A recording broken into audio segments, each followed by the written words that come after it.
எல்லாருக்கும் வணக்கங்க. உங்கள் எல்லாரையும் 666 மந்த்ரா யூடியூப் சேனல் வாயிலாக மறுபடியும் சந்திக்கிறதுல எனக்கு ரொம்ப ரொம்ப சந்தோஷம். தொடர்ந்து நம்மளுடைய சேனல் மூலமாக ஆன்மீகம் சார்ந்த பல அரிய பதிவுகளை பதிவேற்றம் செய்து கொண்டிருக்கிறோம். உங்களுடைய மேலான ஆதரவும் நமக்கு தொடர்ந்து கிடைத்து கொண்டே இருக்குது. தொடர்ச்சியான பதிவுகளில் வரக்கூடிய இந்த அக்னி நட்சத்திர காலத்தில், அதாவது மே மாதம் 4ஆம் தேதியில் இருந்து மே மாதம் 28ஆம் தேதி வரை இந்த இடைப்பட்ட 25 நாட்கள் அக்னி நட்சத்திர காலமாக வருகிறது. இந்த நாளில் நாம் செய்யக்கூடிய ஆன்மீக விஷயங்கள் என்னென்ன, அதே மாதிரி பரிகாரங்கள் என்னென்ன, பூஜைகள் என்னென்ன அப்படிங்கிறத நம்ம சேனலில் விளக்கமாக பார்த்துக்கிட்டு இருக்கிறோம். நிறைய நண்பர்கள் நம்மளுடைய சேனலில் இருக்கிற வீடியோக்களை பார்த்துட்டு நாங்கள் இப்போயிலிருந்தே அக்னி நட்சத்திரத்துக்கு தயாராகிட்டோம், பூஜைகள் செய்கிறதுக்கு தயாராகிட்டோம், எதெல்லாம் செய்யக்கூடாது அப்படிங்கிறதையும் தெரிஞ்சுக்கிட்டோம் அப்படின்னு சொல்கிறாங்க. ரொம்ப மகிழ்ச்சி.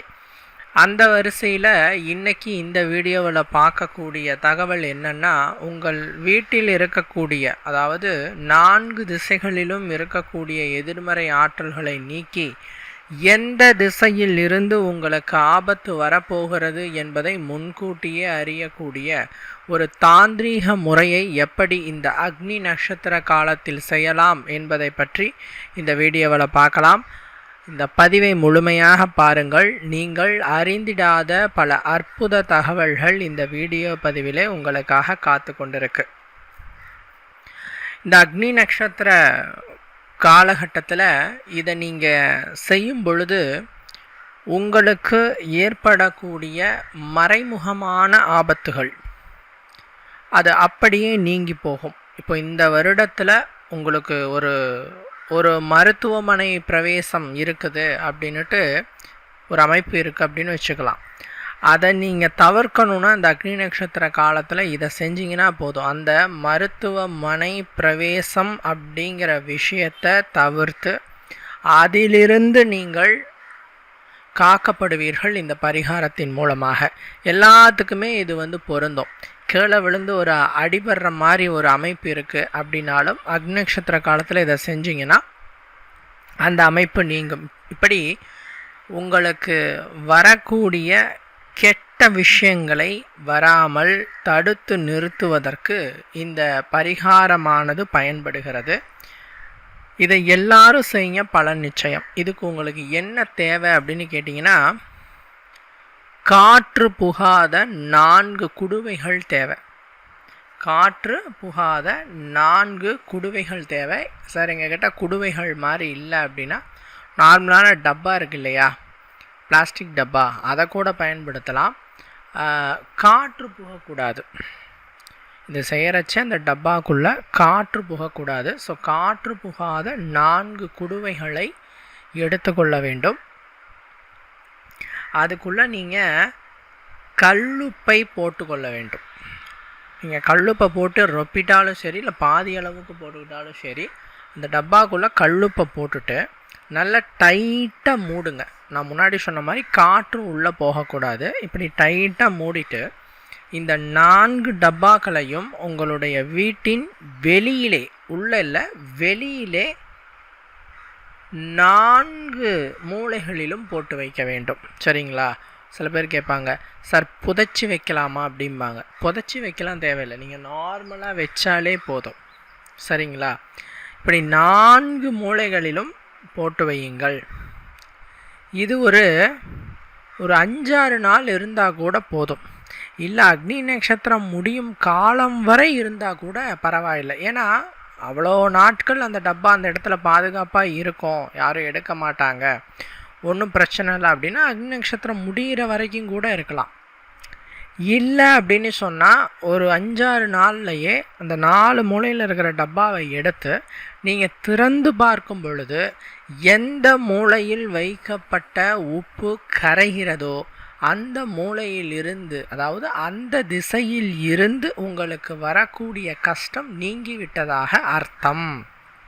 இப்போ உதாரணத்துக்கு கிழக்கு மூலையில் நீங்கள் வச்சுருந்த அந்த டப்பாவில் இருக்கிற உப்பு கரைகிறது அப்படின்னா கிழக்கு திசையிலிருந்து உங்களுக்கு வரவேண்டிய கஷ்டம் நீங்கிவிட்டது. அது எதா வேணாலும் இருக்கலாம், உடல்நல பாதிப்பு, விபத்து, அதே மாதிரி இந்த பணம் தொடர்பான விஷயம், அந்த மாதிரி எதனாலும் சரி அந்த பாதிப்பு அடியோடு நீங்கி விட்டது அப்படின்னு அர்த்தம். இதை இந்த அக்னி நட்சத்திர காலத்தில் செய்கிறச்சே உங்களுக்கு ஏற்படக்கூடிய பாதகங்கள் யாவும் நீங்கும். குறிப்பாக சில பேருக்கு ஜாதக ரீதியில் கண்டங்கள் இருக்குது அப்படிங்கிற ஒரு அமைப்பு இருக்கும். மாரக திசை அப்படின்ட்டு பேர். மாரகாதிபதி திசை நடத்தும் போது அதுக்கு பேர் மாரக திசை அப்படின்ட்டு பேர். அப்படி இருக்கிறச்ச அவர்கள் இதை செய்யலாம். செஞ்சாங்கன்னா அதாவது மாரக திசையில் அல்லது பாதகாதிபதி திசை நடத்தும் பொழுது ஏதாவது ஒரு பிரச்சனையை கொண்டு வந்து சேர்ப்பார். ஸோ அந்த பிரச்சனை நீங்கணும் அப்படிங்கிறதுக்காக இதை நீங்கள் செஞ்சீங்கன்னா கண்டிப்பாலும் உங்களுக்கு வரக்கூடிய பிரச்சனை அப்படியே நீங்கிவிடும். சரிங்களா? ஸோ இதை செய்யுங்க. இதை நீங்கள் ஆண்கள் பெண்கள் எல்லாரும் செய்யலாம். இதை செஞ்சு வச்சுட்டா போதும். மற்றபடி வீட்டில் பத்தியம் இருக்கணும் அப்படிங்கிற எந்த விதமான கட்டுப்பாடும் கிடையாது. செய்து வைத்தால் போதும். சரிங்களா? இது ஒன்று. ரெண்டாவது, பொதுவாக இந்த அக்னி நட்சத்திர காலத்தில் நம்மளுடைய வீட்டை நல்ல பவித்திரமாக கவசமாக காவல் காப்பதற்கு சிவபூத கணங்களை நாம் வீட்டிற்குள் வர வைக்கலாம். இது ஏங்க அக்னி நட்சத்திர காலத்தில் அப்படின்னு கேட்டிங்கன்னா, அக்னி நட்சத்திர காலத்தில் குறிப்பாக சிவபெருமானை வேண்டி அவனுடைய அருளை பெற வேண்டி நீங்கள் பிரார்த்தனைகளை செய்கிறச்ச அந்த அருள், அந்த ஒரு பிரார்த்தனை விரைவாக நிறைவேறும். ஏன்னா அக்னி நட்சத்திரம் அப்படிங்கிறதே இந்த சிவபெருமானோடு தொடர்பு படுத்தின ஒரு விஷயந்தான். அது ஒரு கதை நான் சொல்கிறேன். ஸோ இந்த சிவபெருமானுடைய அருளை பெற வேண்டும் என்றாலும், சிவபூதகணங்களை வீட்டிற்குள் வர வைக்க வேண்டும்னாலும் அக்னி நட்சத்திர காலத்தில் ஒரு எளிமையான தாந்திரீகம் இருக்குது. நீங்கள் அதை செய்யலாம். என்னங்க அப்படின்னு பார்த்தீங்கன்னா, வெண்கடுகு அப்படின்ட்டு ஒரு பொருள் கேள்விப்பட்டிருக்கலாம். ஏன்னா சின்ன குழந்தைங்க வீட்டில் இருந்ததுன்னா சாம்பிராணி புகை போடுறச்ச அதில் கொஞ்சம் வெண்கடுகை கலந்து போடுங்க சாம்பிராணியில் அப்படின்னு சொல்லுவாங்க. ஏன்னா அந்த சாம்பிராணி புகை மற்றும் வெண்கடுகு புகை ஒரு இல்லங்களில் பரவும் பொழுது அந்த இல்லத்தில் இருக்கக்கூடிய எதிர்மறை ஆற்றல்கள் அடியோடு நீங்கும் என்பது சாஸ்திரம் கூறும் உண்மை. அதனால் இந்த வெண்கடுகு அப்படிங்கிற பொருள் நீங்கள் நாட்டு மருந்து கடையில் போயிட்டு கேட்டிங்கனாவே கொடுப்பாங்க. விலையும் குறைவு தான். இந்த வெண்கடுகை வாங்கிட்டு டெய்லி சும்மா கொஞ்சோண்டு, ரொம்பலாம் போடணும் இல்லை, சும்மா கொஞ்சமாக எடுத்துட்டு உங்கள் வீட்டின் 4 மூலைகளிலும் கொஞ்சம் கொஞ்சம் வைத்தாலே போதும். இந்த அக்னி நட்சத்திர காலம் முழுவதும் இதை செய்யுங்கள். இதை செய்யும் பொழுது இந்த வெண்கடுகு விதைகள் என்பது சிவபூத கணங்களாக சாஸ்திரம் சொல்லுது. வெண்கடுகு விதைகளை சாஸ்திரம் சிவபூத கணங்கள் அப்படிங்கிற பெயரால் குறிப்பிட்டு சொல்கிறாங்க. சிவபெருமானுக்கு எந்த அளவுக்கு முக்கியத்துவத்தை அளிக்கிறோமோ அதே மாதிரி சிவபூத கணங்களுக்கும் நாம் முக்கியத்துவத்தை அளிக்க வேண்டும். சிவபெருமான் சொல்கிறார், என்னை காட்டிலும் உயர்ந்தவன் யார் அப்படின்னா சிவனடியார்கள். என்னை வணங்குபவர்கள் யாரோ அவர்தான் என்னை காட்டிலும் உயர்ந்தவர்கள் அப்படின்னு சொல்கிறார். அதனால் சிவனை நீங்கள் வழிபாடு செய்யணும், அவருடைய முழு அருளை பெறணும்னா அவரினுடைய தீவிர பக்தர்களுக்கு நீங்கள் என்ன பண்ணணும்? பூஜை செய்யணும், மரியாதை செய்யணும். ஸோ சிவனோட தீவிர பக்தர்கள் யாருன்னா சிவபூத கணங்கள். அவர்களின் அம்சமான வெண்கடுகினை அக்னி நட்சத்திர காலத்தில் 4 மூலைகளிலும் நீங்கள் போடும் பொழுது காலையில் போட்டு வைக்கலாம். மறுநாள் காலையில் நீங்கள் கூட்டுறச்ச நீங்கள் எடுத்துடலாம். அடுத்த நாள் காலையில் ஃப்ரெஷ்ஷாக கொஞ்சம் போட்டு வைக்கலாம். இப்படி நீங்கள் தொடர்ச்சியாக செஞ்சுட்டு வரச்ச இந்த அக்னி நட்சத்திரம் காலம் ஃபுல்லாக பண்ணால் கண்டிப்பாலும் உங்களுடைய வீடுகளில் இருக்கக்கூடிய அத்தனை விதமான பிரச்சனைகளும் கஷ்டங்களும் அடியோடு நீங்கும் அப்படிங்கிறதுல எந்த விதமான டவுட்டும் இல்லை. ரொம்ப நாளாக வீட்டில் சண்டை சச்சரவு குழப்பம் திருஷ்டி பிரச்சனை செய்வினை கோளாறு ஏவல், பில்லி, சூன்யம் இப்படி சொல்லக்கூடிய எல்லா நெகட்டிவ்ஸையும் இந்த வெண்கடுகு நீக்கிவிடும். சிவபூத கணங்கள் உங்களுக்கு நீக்கி கொடுப்பார்கள். சரிங்க, இந்த அக்னி நட்சத்திரத்துக்கும் சிவனாருக்கும் தொடர்பு அப்படின்னு சொன்னீங்களே, என்ன அப்படின்னு கேட்டிங்கன்னா, பொதுவாக இந்த அக்னி நட்சத்திர காலம் என்பதே சிவனை தொடர்பு படுத்தி தான். சிவபெருமானினுடைய நெற்றிக் கண்ணிலிருந்து தோன்றிய தீப்பிழம்புகளில் 6 பிழம்புகளில் உருவமானவர் தான் முருகன். இந்த 6 பிழம்புகளையும் அக்னி பகவானிடம் ஒப்படைக்கப்படுகிறது. அந்த 6 பிழம்புகளும் தோன்றிய நட்சத்திரம் கிருத்திகை நட்சத்திரம். பொதுவாக அக்னி தேவர் அப்படின்னாலே வெப்பம், அவரை காட்டிலும் வெப்பமானதாம் இந்த தீப்பிழம்பு.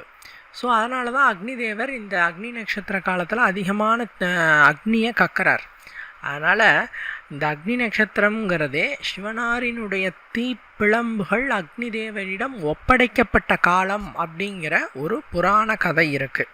அதனால் இந்த அக்னி நட்சத்திர காலத்தில் அந்த சிவபெருமானினுடைய அந்த நெற்றி கனலின் ஜுவாலையை, அந்த உக்ரத்தை தணிப்பதற்கு சிவனாருக்கே தாராபிஷேகம் நடத்துவார்கள். நீங்கள் சிவன் ஆலயங்கள் உங்கள் வீட்டுக்கிட்ட இருந்ததுன்னு சொன்னால் அங்கே நீங்கள் போயிட்டு பார்க்குறச்ச சிவலிங்கத்துக்கு மேலே ஒரு சிறிய பாத்திரத்தை கட்டி தொங்க விட்டுருப்பாங்க. இதில் இருந்து சொட்டு சொட்டாக தண்ணி விழுந்துகிட்டே இருக்கும். இதுக்கு பேர் பார்த்தீங்கன்னா தாராபிஷேகம் அப்படின்னு சொல்லுவாங்க. இந்த தாராபிஷேகம் செய்வதின் மூலமாக அந்த சிவலிங்கம் குளிர்ந்து கொண்டே இருக்கும். இதனுடைய தாத்பீகம் சிவனார் குளிர்ந்து கொண்டே இருக்கிறார் என்பது தான் அதனுடைய தாத்பீகம்.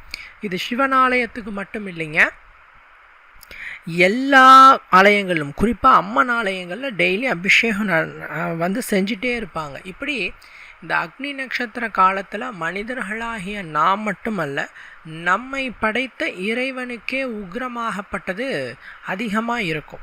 சரிங்களா? அதனால தான் சொல்கிறது, இந்த அக்னி நட்சத்திர காலத்தில் சுபகாரியங்களை தவிர்த்து விடுங்கள் அப்படின்னு சொல்கிறது. ஏன்னா இறைவனே உக்ரமாக இருக்கிறார். அப்படிங்கும்போது நாம் சுபகாரியங்கள் செய்வது ஏற்புடையது அல்ல அப்படின்னு சாஸ்திரங்கள் சொல்கிறதுனால தான் சுப காரியங்களை இந்த அக்னி நட்சத்திர காலத்தில் நம் முன்னோர்கள் செய்யாமல் இருந்தார்கள். உதாரணத்திற்கு திருமணம், கிரகப்பிரவேசம், விதை விதைத்தல், புது வீடு கட்டுதல் அல்லது புது மனை புகுவிழா, இந்த மாதிரியான எத்தனையோ நல்ல காரியங்கள், சுபகாரியங்களை இந்த அக்னி நட்சத்திரத்திலே தவிர்த்து விடுங்கள் அப்படின்னு சொல்கிறதுக்கான தாத்பீகம் அதுதான். அதே நேரத்தில் சூரியன் பலமாக இருக்கும் பொழுது, அதாவது அக்னி நட்சத்திர காலத்தில் சூரியன் பலமாக இருப்பார். இந்த பலமான சூரியன் அப்படிங்கிறவர் ஒவ்வொரு மனிதனுக்கும் தலைகணத்தை ஏற்படுத்தக்கூடிய காலகட்டம். அதனால தான் அக்னி நட்சத்திர காலகட்டத்தில் முக்கிய முடிவுகள் எடுக்க வேண்டாம்னு சொல்கிறது. I am the king of the world அப்படிங்கிற அளவுக்கு, நானே உயர்ந்தவன் என்னும் மமதையில் மனிதன் இருக்கும் காலம். உதாரணத்துக்கு சொல்லணும்னா சிம்ம ராசிக்காரங்க, பரணி நட்சத்திரக்காரங்க, கிருத்திகை நட்சத்திரக்காரங்க, ரோஹிணி நட்சத்திரத்துக்காரங்க, இவங்க எல்லாமே இந்த அக்னி நட்சத்திர காலத்தில் ரொம்ப ஒரு அதிகார தோனியோடு இருப்பாங்க. ஏன்னா சூரியன் உங்களுடைய நட்சத்திரத்தில் பிரவேசம் செய்கிறார். சூரியன் உங்களுக்கு ஆட்சி ராசியாக இருப்பதனாலையும், ஆட்சி கிரகமாக இருக்கிறதுனாலையும் சிம்ம ராசிக்காரர்களுக்கும் இந்த பரணி, கிருத்திகை, ரோஹிணி நட்சத்திரக்காரர்களுக்கும் இந்த அக்னி நட்சத்திர காலகட்டத்தில் கட்டாயமாலும் ஏதாவது ஒரு சறுக்கள் வந்த வண்ணம் இருக்கும். எதில் வேணாலும் இருக்கலாம். பணம் தொடர்பான விஷயத்தில் இருக்கலாம், நிலம் அதாவது ஏதாவது ஒரு பொருள் வாங்கிறதுல, குடும்பத்தில் சண்டை சச்சரவு, இதெல்லாம் இருக்கலாம். ஸோ நான் என்ன சொல்லுவேன்னா, கண்டிப்பாலும் அக்னி நட்சத்திர காலத்தில் பணம் தொடர்பான விஷயங்கள், அதாவது பெரிய தொகையை கைமாற்றம் செய்வதில் ரொம்ப கவனமாக இருக்கணும். ஒன்று. அடுத்தது பார்த்திங்கன்னா, கடன் கொடுக்க வேண்டாம். இந்த அக்னி நட்சத்திர காலத்தில் பெரிய தொகையை கடனாக கொடுக்க வேண்டாம். இந்த அக்னி நட்சத்திர காலத்தில் நீங்களும் பெரிய தொகையை கடனாக வாங்கவும் வேண்டாம். வாங்குறச்ச யோசித்து வாங்குங்க. சரிங்களா? அதே மாதிரி உங்களுடைய வீட்டின் அக்னி மூலை என்று சொல்லக்கூடிய தென்கிழக்கு திசையை சுத்தமாக வைத்து கொள்ளுங்கள். ஏன்னா நம்ம வீட்டில் இருக்கிற 8 திசைகள், இந்த 8 திசைகளும் 8 தேவதைகளுக்கு உரிதானது. இதில் தென்கிழக்கு திசை அப்படிங்கிறது அக்னி தேவனுக்கு உரித்தானது. இதை அக்னி மூலை அப்படின்னு சொல்கிறோம். மேக்சிமம் இந்த மூலையில் தான் எல்லார் வீட்லேயும் சமையல் கட்டு இருக்கும். சரிங்களா? ஸோ இந்த தென்கிழக்கு திசையை இந்த அக்னி நட்சத்திரம் தொடங்கிய காலத்தில் இருந்து முடியும் காலம் வரை சுத்தமாக வைத்து கொள்ள வேண்டும். பொதுவாகவே சமையல் கட்டு சுத்தமாக தான் வச்சுப்போம், இருந்தாலும் கூடுதல் சுத்தமாக வைத்து கொள்ளுங்கள். அக்னி நட்சத்திரம் முடியும் காலம் வரை, அதாவது மே 4 இருந்து மே 28 வரைக்கும் கொஞ்சம் சிரமம் பார்க்காம டெய்லி ஒரு அரை மணி நேரமாவது அந்த தென்கிழக்கு திசையில் ஒரு அகழ்விளக்கு தீபத்தை ஏற்றி வச்சுட்டு வாங்க. இது ரொம்பவே நல்லது. பொதுவாக அக்னி நட்சத்திர காலத்தில் அக்னி மூலையில் தீபம் ஏற்றிக்கிட்டு வர்றதுங்கிறது வீட்டில் இருக்கக்கூடிய அத்தனை விதமான எதிர்மறை சக்திகளையும் விரட்டி அடித்து வீட்டிற்குள் ஒரு பாசிட்டிவ் வைப்ரேஷனை கொண்டு வர வைக்கக்கூடிய ஒரு நிகழ்வாக அமையும். அதனால் இதை செய்யலாம். குறிப்பாக இந்த வாஸ்து தோஷங்க இன்றைக்கி நிறைய இடங்களில் நான் பார்க்குறது உண்டு. பெரிய அளவில் வீடுகளை கட்டிடுறாங்க காசு போட்டு, வாஸ்து பார்த்து தான் கட்டுறாங்க. பட் சில நேரங்களில் அவர்களையும் அறியாமல் ஏதேனும் ஒரு வாஸ்து பிரச்சனை, ஒவ்வொரு வீட்லேயும் கண்டிப்பாக ஏதேனும் ஒரு சின்ன வாஸ்து பிரச்சனை இருந்துருது. இந்த மாதிரி வாஸ்து கோளாறுகள், வாஸ்து பிரச்சனைகள் உங்களுடைய இல்லங்களில் இருந்தது அப்படின்னு சொன்னால் அது அடியோடு நீங்குவதற்கு இந்த அக்னி நட்சத்திர காலத்தில் அக்னி மூலையான தென்கிழக்கு திசையில் ஒரு அகல் விளக்கு தீபத்தை ஏற்றி வச்சுட்டு வந்தீங்கன்னா கட்டாயமாக உங்களுடைய இல்லங்களில் இருக்கக்கூடிய வாஸ்து தோஷம் அடியோடு நீங்குவதை பார்க்கலாம். இதை யாரெல்லாம் செய்யலாம்னா எல்லாரும் செய்யலாம். குறிப்பாக பரணி, கிருத்திகை, ரோஹிணி ஆகிய நட்சத்திரக்காரர்கள் அவசியம் செய்யுங்க.